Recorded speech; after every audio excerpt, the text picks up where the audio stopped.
За сайн байцгаана. Та бүхэнд энэ өдрийн мэндийг хүргэе. За юуны өмнө та бүхэнд өөрийгөө танилцуулъя. Наогс Сүхтулга гэдэг. За Японы нэрээр 8 дахь жил рүү орж байна.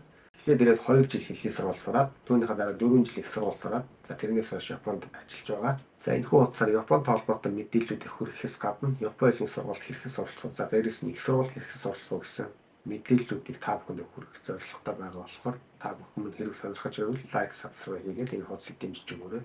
За би урд нь өөрийнхөө хуудасаараа та бүхнээс Японд суралцах хүсэлтэй хүмүүс хэрэг байна гэдээ асуулт асуусан. За тэрэнд их тодорхой хүмүүс маань хандлт өгөөд за мэдмээр гэсэн хүмүүс байсан болохоор өнөөдөр Японд руу яаж явах, хэлний сургалт хэрхэн явах тухай танилцуулъя гэж бодлоо. За мэдээж Японы хэлний сургалт сурахад бол хэд хэдэн арга замууд байгаа. За одоогийн байдлаар монголчуудын хамгийн их явдаг. За өөрийнхөө хувийн зардлаар мэдээж явдаг хүмүүс байгаа. Нэг нь болохоор сонингийн тэтгэлэг хөтөлбөр гэж бас байгаа. За энэ хоёрын тухай товчхон танилцуулъя гэж бодлоо. За хоорондох ялгааг нь бас гаргаад за сонингийн зардал нь ямар давуу талтай, хувийн зардлаар ирснээр ямар давуу талыг эдлэх боломжтой гэдгийг энэ ч бичээд утас нэр хадгалсан байгаа. За ерөнхийдөө бол хувийн зардал гэдэг нь бол мэдээж өөрийнхөө зардал мөнгө бүх юмыг өөрөө хамгийн түрүүнд эхэлж гаргаад ямар нэгэн тодорхой зуучлалтын газар зуучлуулад Японд хүрч сургуульдаа сурна гэсэн. Нөгөө нэг нь болохоор сонингийн тэтгэлэг хөтөлбөр гэж байгаа. Сонингийн тэтгэлэг хөтөлбөрийн хувьд болохоор зуучлуулж байгаа газраас хамаарат урьдчилан ямар ч мөнгө өгүүлгүйгээр Японд ирээд шууд хэлний сургууль сурах боломжтой байдаг шүү. Мэдээж зуучлж байгаа газраас бас хамаарна. За зарим зуучлж байгаа газар нь 10 сая төгрөг авна гэдэг ч юм уу 5 сая төгрөг авна гэсэн газрууд байдаг бол за би урд нь өөрөө ирж ийсэн. Тэр сонингийн тэтгэлэг хөтөлбөрөөр миний явуулж өгсөн газар болохоор ямар ч урьдчилан мөнгө төгрөг авахгүй энд ирэх боломжийг надад олгож байсан газар байгаа. Мэдээж тодорхой хэмжээний сургалт шалгалт шүлэг янз бүрийн өгчээж тэгээ тэнцсэн хүмүүсийн явуулдаг газар байгаа шүү. Ямар ч гэсэн доод та бүхэнд өөрийнхөө ирсэн байгууллагын мэдээллийг Facebook-ийн үлдээч та бүхэн хандаад ямар нэгэн асуух юм бол асууж болно шүү. За тэгээд шууд харьцуулалтанд орё. Хувийн зардал болон сонингийн тэтгэлэг хөтөлбөр гэдэг хоёр хөтөлбөрийн тухай ярьж байгаа. За давуу болон сул талуудыг та бүхэн танилцуулъя. За хувийн зардлаар ирэхэд бол мэдээж өөрөө дуртай газраа дуртай сургуулийг сонгох боломжтой. Зуучлж өгч байгаа байгууллагатай хамтраад судлаад за жишээ Токио сурах гэвэл Токио, Сайтама сурах гэвэл Сайтама, Чиба, за Йокохама хаач үгүй Осака хаашаач явж болно. Мэдээж тэрийг өөрөө сонгох боломжтой. За сонингийн зардлын давуу талын одоо би нэг давуу талыг та бүхэнд хэлье. Өөрөө ажил хайх ямар ч шаардлагагүй болно. За сонин тараах ажлыг хийгээд тэндээс авсан цалингаараа өөрөө амьдралаа зохицуулаад за мэдээж тэр сонин тарааж өгч байгаа газраас сургалтын төлбөрөөс сургалт бүрэн бүтэн бүгдийг төлж өгдөг байгаа.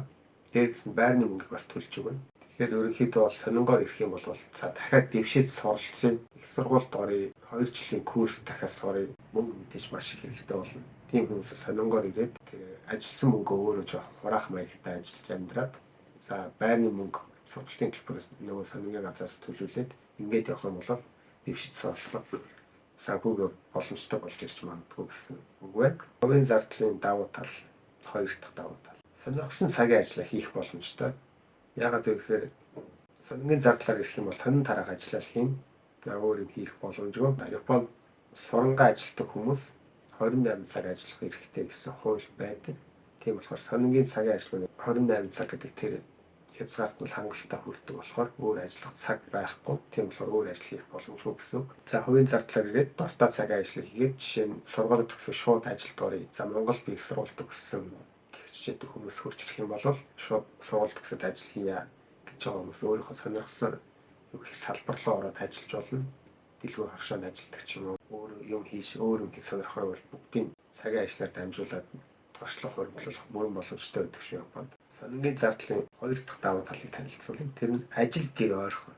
За ерөнхийдөө бол сонингийн зардлаар ирж байгаа хүүхдүүд бол сонингийнхоо тэр компанийнхоо ойролцоол амьдардаг.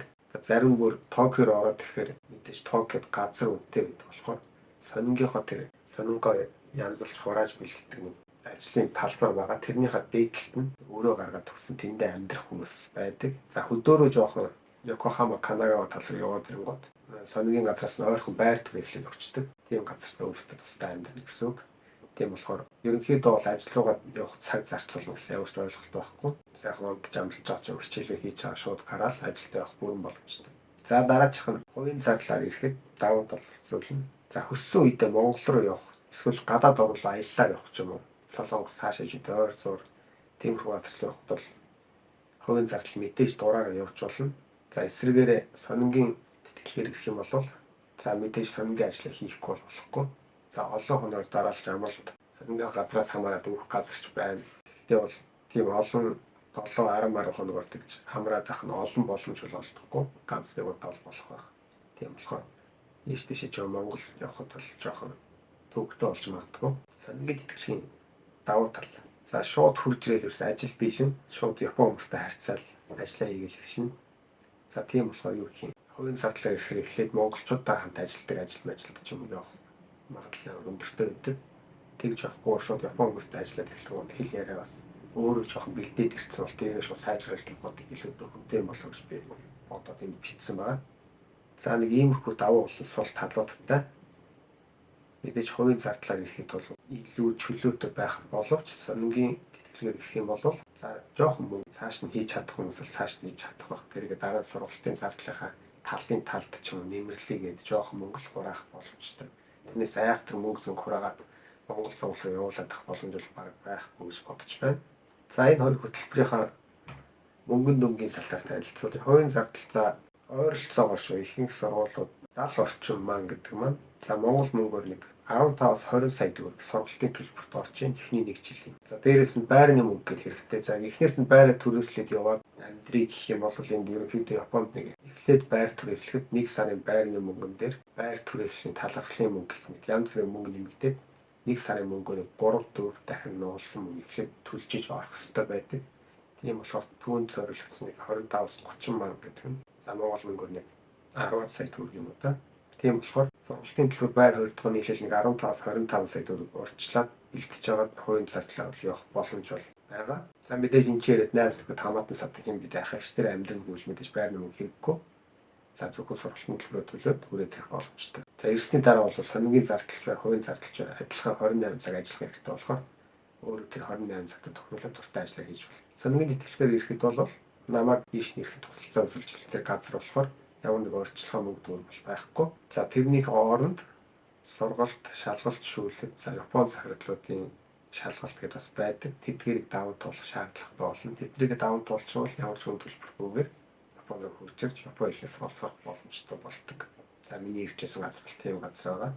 За дээрэс нь нэмээд хэлэхэд хувийн зардлаар ирсэн хүмүүс нь заавал ганцаараа баймаар дамжин гэхгүй share house гэх мэт газар өөр гадаадаас ирсэн, Европоос ирсэн ч юм уу, Азиудаас байна. Тийм газар амьдардаг share house-д хамт амьдраад хэлээ сайжруулад за дахиад өөр орны хэл бас сураад тэнцэн амьдрах боломжтой. Энийг бас та нар санал болгож чинь хувийн зардлаар ирж байгаа хүмүүс.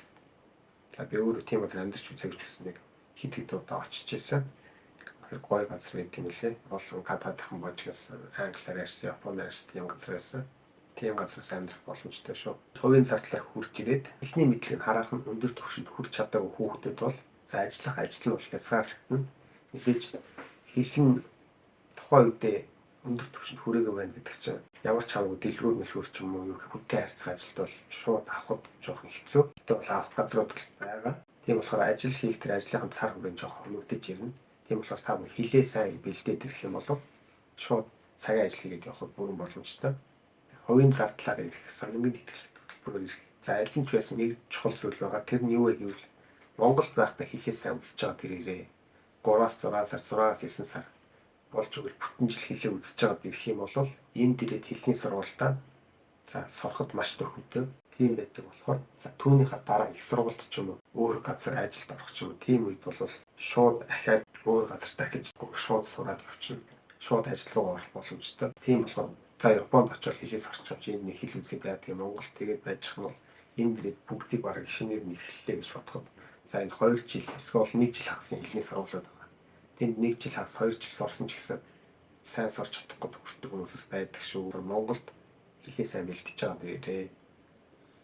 За би сая хэлсэн өөрөөхөө тэр сураад шалгалжуулах нөгөө тэнцээд ирсэн зэрэг газрынхаа Facebook хаягийн доор үлдээ чинь та бүхэн сонирхох юм бол тийш холбогдоод за сүхтэй гэдэг нэг YouTube-ээр ингээд ярьж ийсэн. Тэгээ холбогдлоо гэдэг та бүхэн холбогдож болно. Өнөөдрийнхөө бичлэгээр ерөнхийдөө хувийн зардлаар ирэх, сонингийн хөтөлбөрөөр ирэх хоёрын давуу болон сул талуудыг товчгоо ярьлаа. Сонингийн амьдралын талаар ч юм уу бичлэг хийсэн ч болно. Та бүхэн доор коммент үлдээх юм бол асуух зүйлсд хариулж болно. За өнөөдрийн бичлэгийг энэ түргээр дуусгаад та бүхний ямархуу чиглэлийн асуулт асуухаас ч хамаарат дараагийн бичлэг жоохоо бэлтгэх гэж бодлоо. За баярлалаа баяр та.